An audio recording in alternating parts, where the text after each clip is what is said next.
love flowers. He says, one of the first things you thought about in preparing for this wedding were the flowers.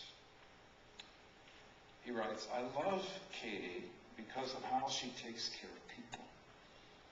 Much like her love and care of flowers, she evaluates each relationship to find what a person really needs, and then she gives herself, sometimes more than she has to give, to each of those people.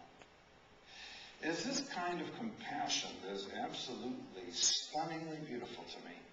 To know that I am the relationship she values most, to know that I'm that special to her makes me feel so secure with her. Makes everything else more obtainable. You're studying to be a physician. And it takes a special sort of person to do that. Among other things, you have to be willing to roll up your sleeves and get your hands dirty, like cutting into a cadaver. Yeah. Instead of running off to the powder room, you dive in and see what's under that skin. Now, that's the sort of doctor I want, preferably before the cadaver stage. Katie, many a marriage has entered the cadaver stage. You've seen them. You look closely and you see people are propping up a marriage for show. But in reality, there are no vital signs there. Every marriage needs a healer. Someone who will take the initiative to get under the skin of things, to root out the infection, to mend the break.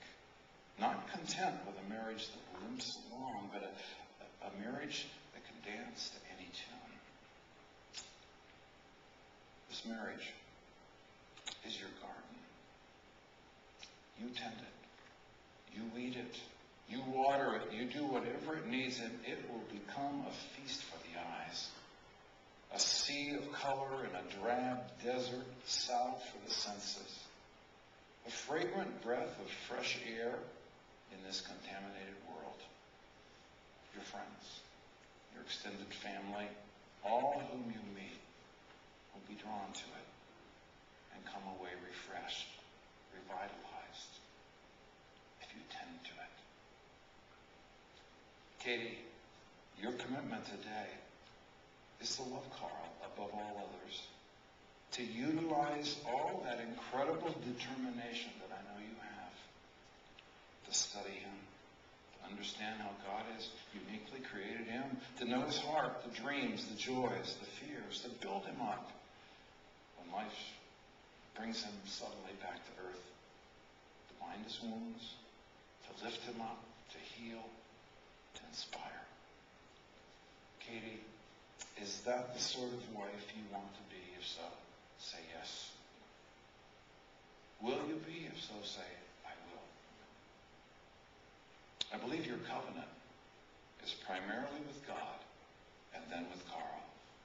To receive him as your husband and to give yourself as his wife for all this life.